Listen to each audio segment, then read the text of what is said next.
Well, thanks again for having me and for also giving me the opportunity to think out loud with you about narrative.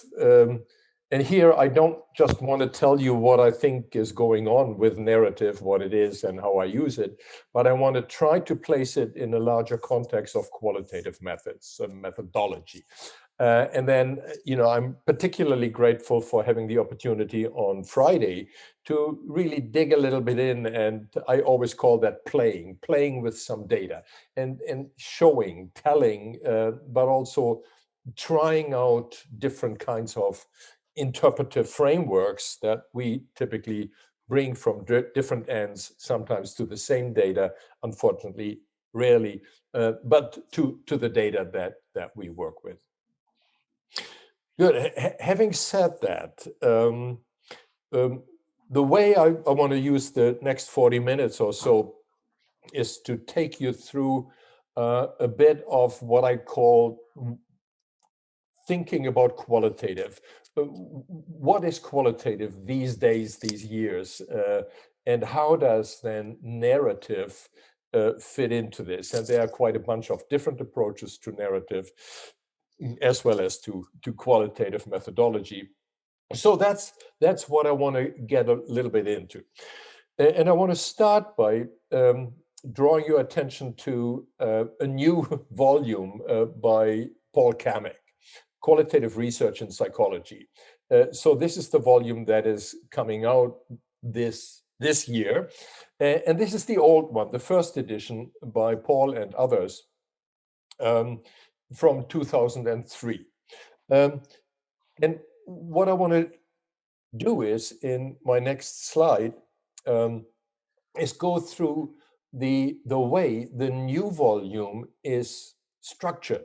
So it gives us a little bit of idea of a lens of what happened over 20 years almost, within qualitative, within a way of using a methodology that was knocking 30 years ago, 40 years ago on the doors of psychology.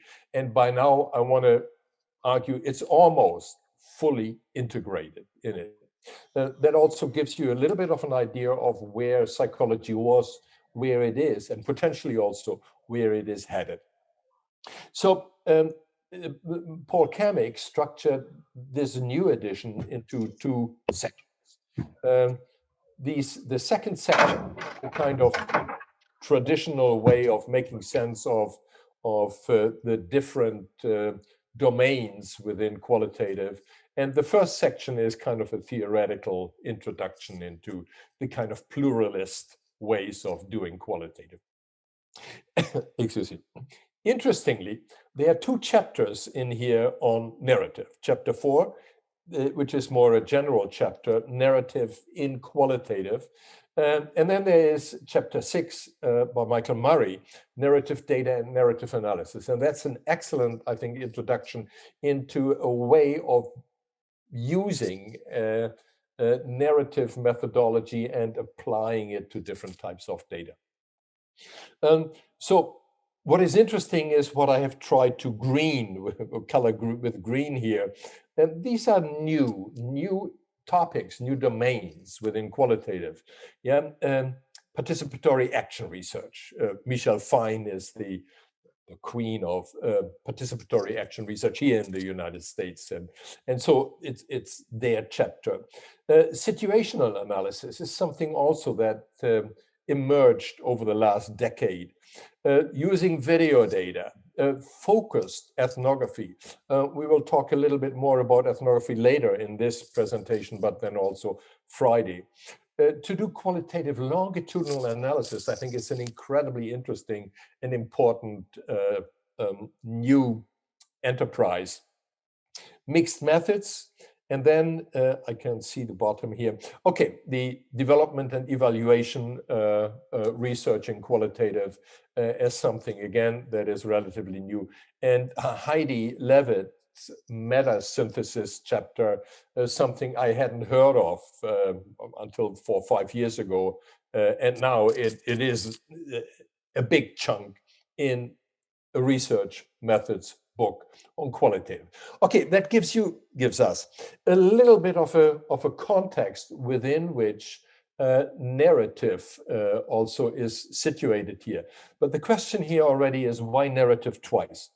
And I asked Paul that chapter, Paul Kamek, that question, and his answer was interestingly. He said, "Look, narrative reaches into all these other domains, into almost all kinds of qualitative research, and that's why we need to think about it more broadly before we specify it and do a kind of how-to chapter." And that got me thinking, is that really the case? Because there is a movement within narrative research that has this type of narrative über alles, as the queen, as the king, or whatever, dominate as a dominant discourse, almost, or a dominant narrative. And I have always been arguing, or trying to argue, against that. So that's something that is, I think, at the core here of something to worry about, and that's what I would like to disentangle a little.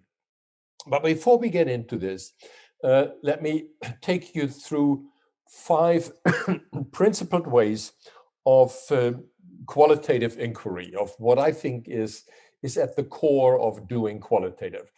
And I framed it as allowing inductive methodologies, in contrast to the traditional way of doing psychology as a quantification and testing of hypothesis, the hypothetical deductive way. But here it is more a way of bottom-up thinking about what kind of categories may be at work in the kind of, and that would be the second point, in the kinds of experiences or subjectivity that we now are a lot more interested in than we used to be 20, 30, 40, 50 years ago. So with this comes, as the third point, a blurring of the divide between researcher and what is being and how it is being researched. The participant orientation, and to a full degree in participatory research. We'll get a little bit into that as well, I hope. Then on this one, I am deviating from my idol, Jean Marachek, who in the first edition tried to argue that qualitative research does not have to have any implications on real life, I call it here. She framed it differently. She argued against the argument that qualitative research necessarily is progressive. So there's a little bit of a topic here of what we could discuss. What is the necessity of qualitative work in terms of making a contribution to whatever the issues are that are around us. And this last one, I think, fits the conference theme, your summer vacation, I think, best, because the way I framed it is taking language seriously. I mean, reconsidering what is language. And here, I was arguing that what we allow into the framework of doing inquiry is language as an intentional and cultural practice, that requires to take into account what bodies are doing and what also is usually taken out of language as a rational activity that is sitting in the mind, so to speak, and that is the affective way of engaging in language, in talk, in ways of communicating and doing relational work. So that's where I want to end up here today, of laying out a little bit of what it is in and with language that we do when we do qualitative work, but then in particular narrative work. And that's what I want to I hope, get it more into detail Friday during the workshop. So, having said that, let's get into how narrative fits qualitative inquiry and what are the different notions of narrative that are circulating these days or in the last 20, 30 years. Okay, and the way I divided the narrative world, so to speak, is into three categories, and I will cycle through them in more detail. A more literal way of understanding what narrative is, and that is a story, a text, or the storytelling activity. More about that in a minute. The second kind of category is where narrative has become a proxy, a metaphor. And this is where it encompasses, it captures people who are doing work on memories, people who are doing work on experience, where then narrative is a metaphor for life. And then also, and this, it faded out a little bit as a metaphor for human existence. I think that was a framework in moral philosophy. Well, we'll get into that in a second. That was circulating in the 80s and 90s of last century. So, and then we'll turn to the third category, where narrative is a proxy for, it's a version, it's an organization strategy, similar to some people who do work in metaphor analysis. Okay, so let's move into the first one and work through that with a little bit more detail. So what we have here is the division of narrative as a text, as something that has a particular format, a form, a structure, also a plot. Plot is something between content and structure. And then there's a middle, there's content, there's something that story, the text, is about. Yeah, and this is particularly captured here on the left-hand side.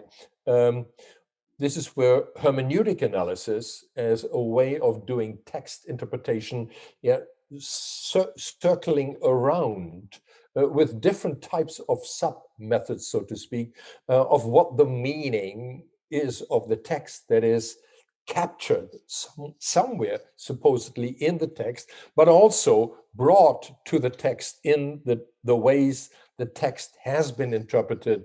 The Bible, of course, is the prototype over centuries, and now is still a piece that is being interpreted. So where the interpretation of the text and the text itself come together. But it never, according to the hermeneutic framework, you'll never have a full understanding. It's always an approach. It's getting closer and closer and closer, applying the same methods again, over again, cycling through the circle and approaching an understanding of what is at the core of typically a text. This is also where in qualitative methods, grounded theory, that was one of the first that was pushing qualitative methods as a way of inductively arriving at categories that are relevant for understanding a text. And this is where content and thematic analysis, I think, are at home. And that's the type of method I think most of our students here in the United States, at least, who do qualitative work are anchoring themselves, are positioning themselves. And I think that there are more problems with content analysis than promises for being on a safe ground. We'll get a little bit into that as well. And then there's something that is, I think, very well respected in Europe, less so here in the United States. I don't know about Latin America and Brazil, that is called metaphor analysis. An interesting way, again, basically of working with texts. Now, in contrast, on the right-hand side, we are focusing within this overarching approach of looking at narrative in a more literal way, at the telling of stories. And this is where, I mark myself with a little blue star here. My own anchoring is in discourse analysis and positioning analysis. But there are broader approaches. Conversation analysis, I don't think, is a broader approach. It's a more narrow approach. And typically, I'm when I'm with conversation analysts, and they ask me where my relation is, I describe it as I'm flirting with conversation analysis. And I was yelled at one point publicly that you can't do that. You have to be in love with conversation analysis. And I don't know about that. I really don't know about that. But anyway, that's a small story as an aside. Symbolic interaction theoretical framework and action theory in itself, I think, are also within this domain of looking at the actual telling activities and analyzing them. So what I would like to summarize in the bottom line here is that in none of these, you do need to borrow, as a researcher doing your inquiry, you don't need to borrow into an interiority from where a text comes to origin or where the interpretation is necessarily anchored. It is available to kind of the public domain, so to speak, of where narratives surface as texts or as interactive activities. We'll return to this. And actually, I want to give a little bit of an example here quickly. This is a story here that is interesting, I thought. Obama is in October 2020 in Philadelphia, giving a presentation, a speech for Biden-Harris right before the election in the United States. So, and he tells a story, namely he tells the story that he was in Philadelphia, where he is again now, and delivered a speech at the Constitution Center. That was in August. So that was for the National Democratic Convention. And in that presentation, he gave another story, namely that he was sitting in the Oval Office with both men running for president. So it is an embedded story, the green part, I will play it in a second, that is embedded in the yellow story, presented here and now, made relevant for being in Philadelphia again in October 2020. So let's take a listen. Philadelphia, I was at the Constitution Center, and I was delivering a speech for the Democratic National Convention this year. And I said during that speech, I've sat in the Oval Office with both of the men who are running for president, and they are very different people. I explained that I never thought Donald Trump would embrace my vision or continue my policies, but I did hope, for the sake of the country, that he might show some interest in taking the job seriously. But it hasn't happened. Okay, so I think I continue without earphones. Can you still hear me? Yes. Yeah, okay, so let's throw the earphones away and do it live. Okay, and so we don't have the time here now, but Friday I want to go into this type of stuff. I mean, why is he quoting himself, so to speak? And I went back, and he quotes himself word by word.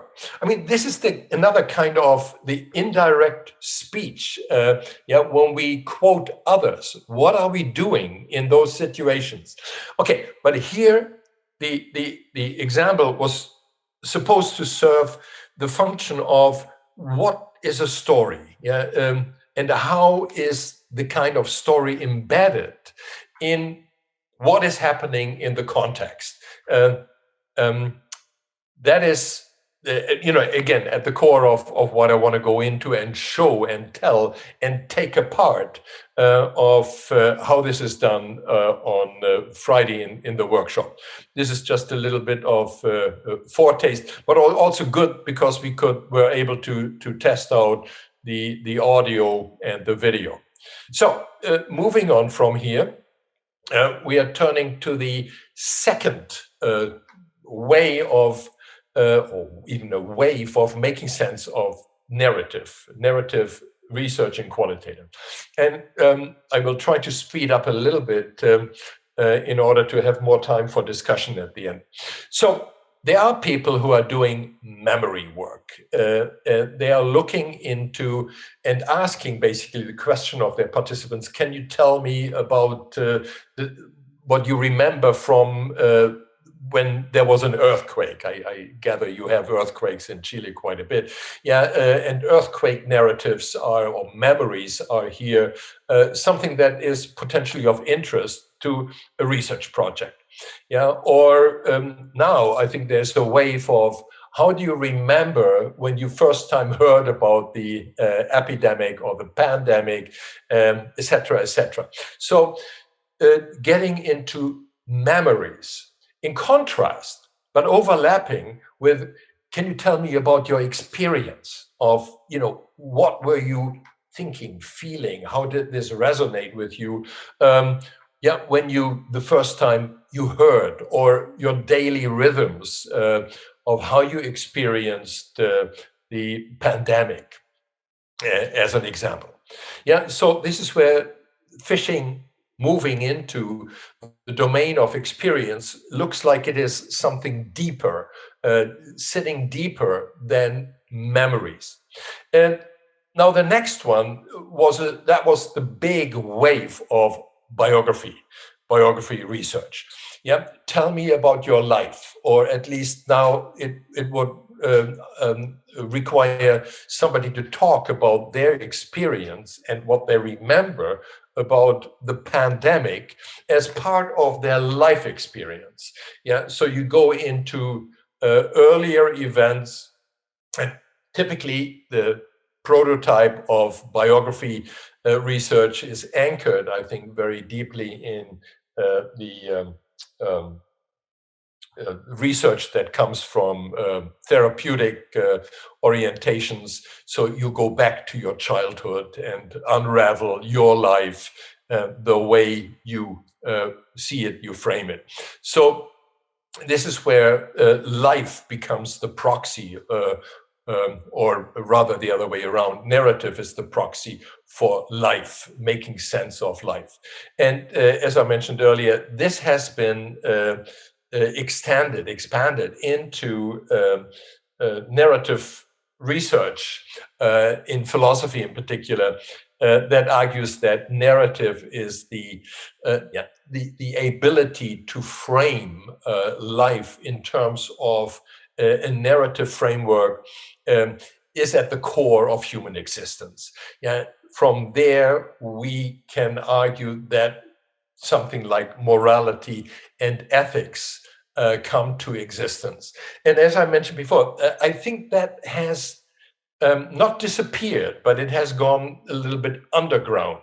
It is based on some very early work by McIntyre, Alasdair McIntyre. And then it was celebrated and embraced in the 80s and 90s, and that's where it peaked. But I haven't recently come across new expansions of this type of using narrative as a proxy for morality, so to speak. So what I want to pull out here is that for doing this, taking this type of approach and doing this type of empirical work on memory, on experience, on life, and on human nature, essence, all presuppose borrowing into the assumption of there is an interiority, from where we can dig into memories, experience in order to get into life, get into the kind of essential aspects of sense making. And this is where people argued narrative is situated. Okay. Partly also, this is where a grounded theory, I don't know how to get back, but anyway, yeah, good.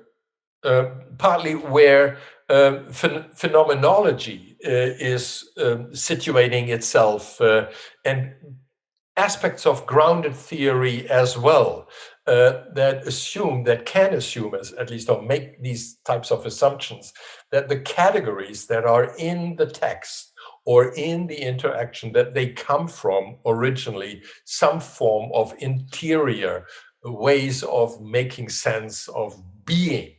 All right, so moving on from there into the last domain of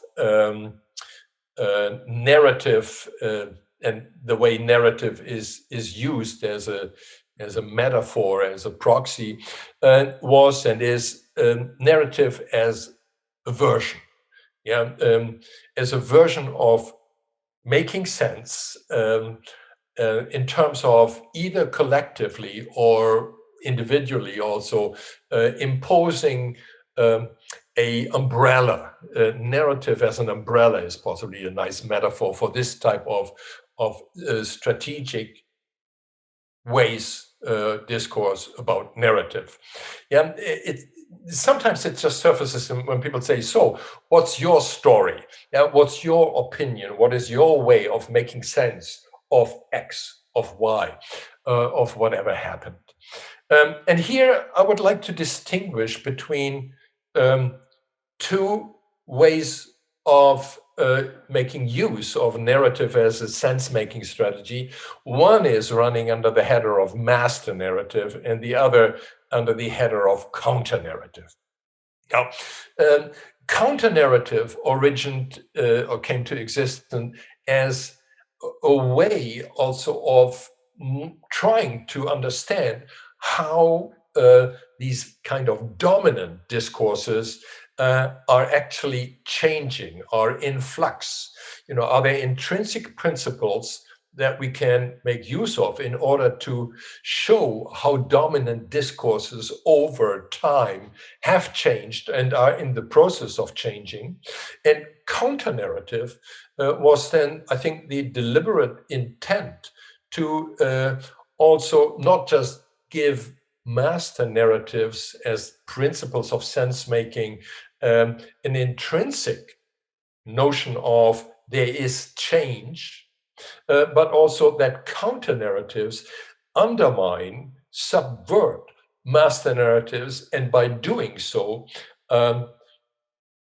push for change in a more agentive way. So there's this dynamic of master and counter that has entered, I think, for the last 10, 15 years, the discourse of narrative and narrative sense making and using narrative for narrative research.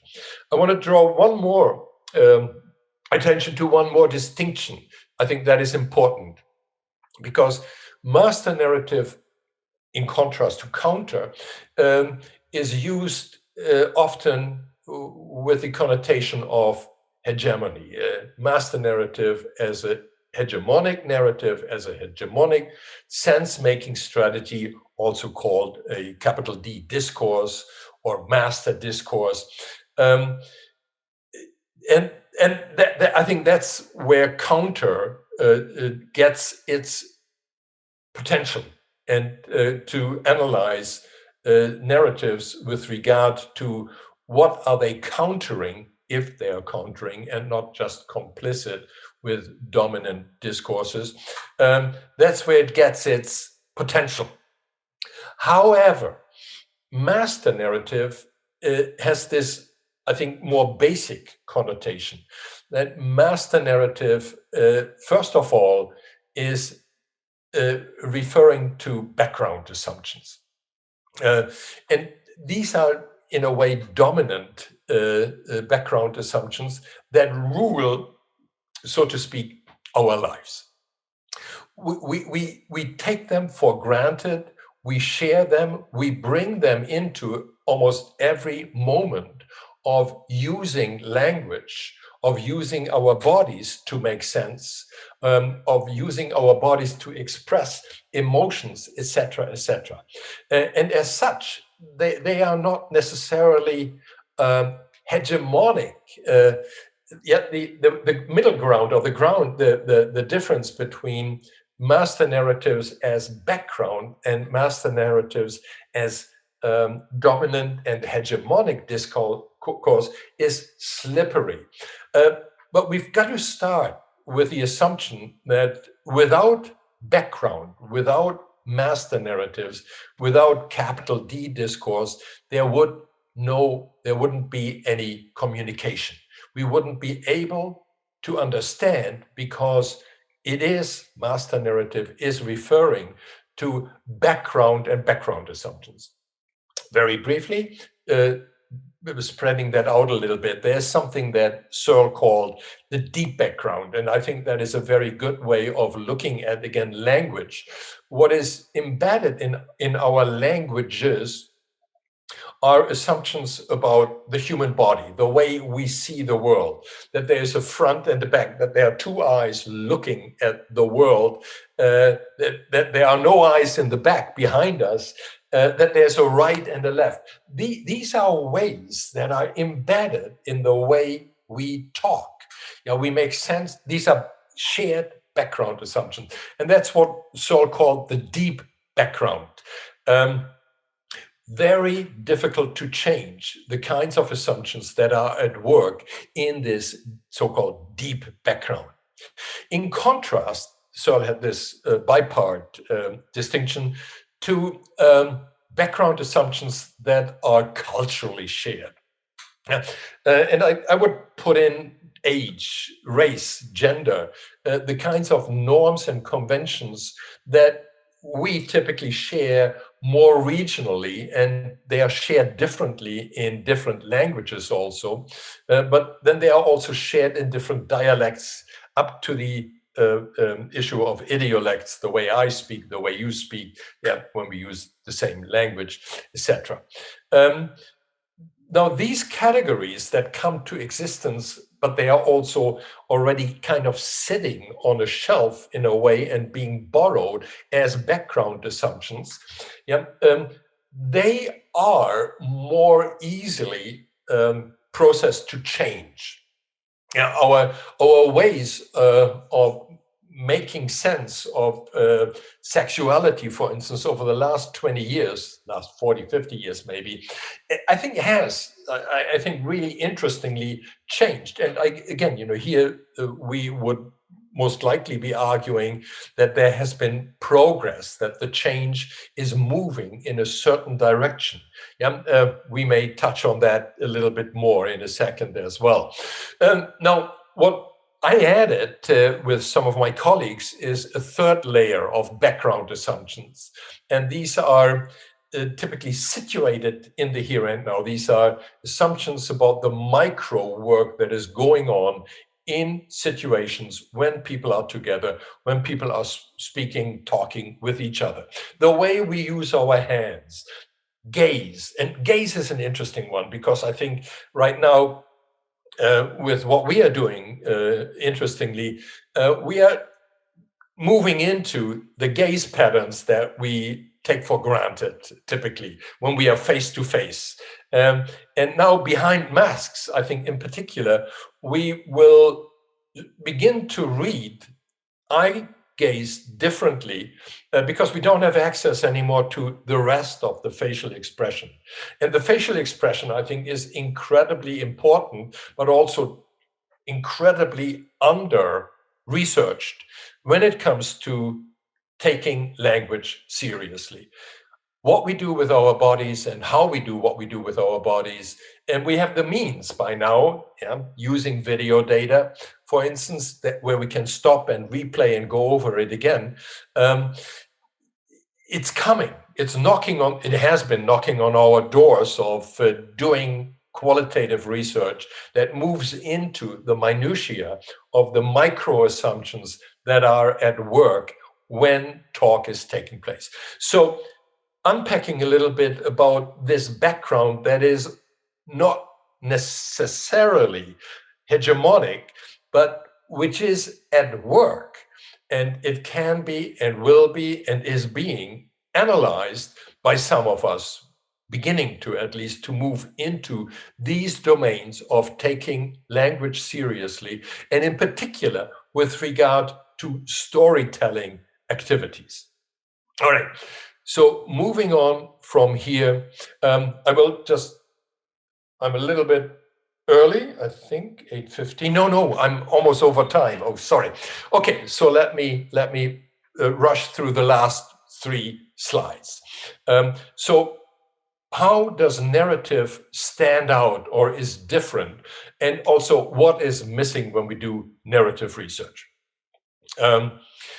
When we tell stories, we design characters in the there and then in the story realm, and we give it a kind of a temporal contour, beginning, a middle, and an end.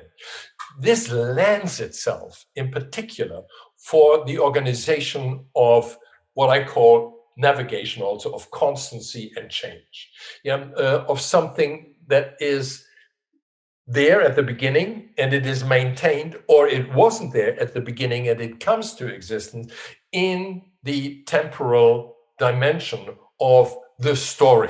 So that is part of the content where identity research is moving into the organization of characters in the story and the way these characters are manipulated, navigated through time. Taking language seriously now means that we, on the one hand, are able to look at the representation of these characters, and the representation of language, which is different from the way language is used when we interact as a bodily means. When I say is different, there is a different analytic take. On the one hand, using language as in the form of its represented means, language as a tool for representation, typically sitting in the mind, for some people even in the brain, where you have to dig into the brain or the mind in order to get at those kinds of aspects that are represented. In contrast to where the body acts using language and the body gives the cues that are being understood, where the meaning, so to speak, is between bodies. So what I'm trying to get at already is a different notion of, or different work with interiority and or exteriority. Excuse me. Let me summarize this and stepping a bit here into interiority, because that's what I promised with the title. I think there are basically 4 different ways of dealing with interiority. The traditional way in psychology is in the interior, that's where it's at. Identity, selfhood, subjectivity is sitting somewhere inside, and it's typically viewed as metaphorically here, a commander bridge from where I am being told of what to do and what not to do and how to do it, etc. And in a recent paper, I don't know whether you had access to that, Martin Dege and we are arguing that this is coming out of a Euro tradition of thinking about the person. And it's a very Eurocentric way that has become a dominant discourse within psychology. Okay. And not that there's anything wrong with this or right here, but there are certain kind of constrictions and refinements that follow from that. So in contrast, the second way of making sense of interiority, if you want to call it, is it's all in between the people, as I just tried to juxtapose. That's where meaning comes to existence. That's where it's at. That's where the commando bridge is organizing how we make sense as individuals, but as communities, as societies, as cultures. Good. There's a fourth position, and I think this is Marie-Cécile's position, who was last year, had the opportunity to be in Santiago, and I'm so jealous. Okay, I think it's her position that it's both, and it needs to be accessed as both. The fourth position, it's none of them, and I think there are two different positions. One is, all this stuff about subjecthood identity is a grand illusion. There is no such thing. We could entertain that, and there are people who have been entertaining that big time. I think I am flirting with the last one here. Maybe that distinction between interior and exterior is a wrong one. And maybe there are alternatives that are sitting outside. So at least I think it's an unproductive one. Maybe not false or right or whatever, but there may be ways to think more productively about what traditionally is captured in this interiority, exteriority distinction. Summarizing and foreshadowing what I want to do on Friday. Because now at this point, it would be time for me to launch into, okay, what is narrative analysis, the way I understand it, and how do I do it, and blah, blah, blah. Not going to do that here, but we play with this on Friday. But what is, I think, relevant here is that we start from a qualitative background, from a qualitative master narrative, so to speak, where we assume that we can learn from those who we work with and work with their stories, their story making in the interaction with others in storytelling activities, practices, we call it. And the ethnographic background, I think, is one where we have to start by questioning description, where we have to start with assumptions that question the assumptions that we bring into interpretation. So that's what I would like to start with on Friday, and then work this up to questioning a couple of other taken for granted assumptions in qualitative research. Namely, excuse me, let me just get a little bit of something to oil my voice. This is not alcohol, this is coffee. Okay. All right. Questioning assumptions, namely that are circulating in the qualitative network, that we are capturing or able to capture and analyze experience. Yeah, no, right. What is going on when we make those arguments? Are we really working inductively, and if so, to what degree? Capturing the categories that others are working with.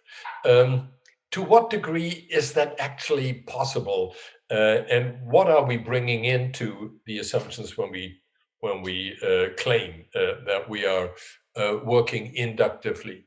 It was a good argument in contrast to the hypothetical deductive method, but we are on turf here that is interesting.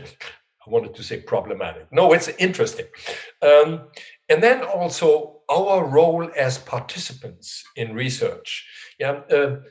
We are participating in similar ways as our participants are participating in research, but we are not the same. So there are certain ways of differentiating and integrating the kind of role is, I think, the wrong word, but the kind of engagement that we have as soon as we step into wanting to do inquiry and research. So summarizing what I've tried to do in the last 45 minutes now is giving a little bit of an integration of narrative and narrative methods, narrative analysis of what that may look like, consequences, in the larger frame of qualitative methodology. And I touched on ethnography and sub-touched on other qualitative methods. So what I did not cover and left out here are these new ways of integrating not only narrative, but also other qualitative methods within to the larger way of making our enterprise of starting PhD work and continuing PhD work, and then making contributions within psychology and also to other social science disciplines. What I have left out are these really interesting new analytic approaches like situational, like longitudinal approaches, critical participatory action research. So, and I, quite honestly, I don't know enough about these kinds of approaches to really unfold it and integrate narrative or differentiate narrative and narrative analysis from them productively for you. But I hope that this opens up a little bit of a way of moving deeper into a discussion that is qualitative, critical, and also in a way of bringing in the philosophical assumptions, the assumptions that we in general bring into doing inquiry. So I will end it on that and leave you there. Thank you.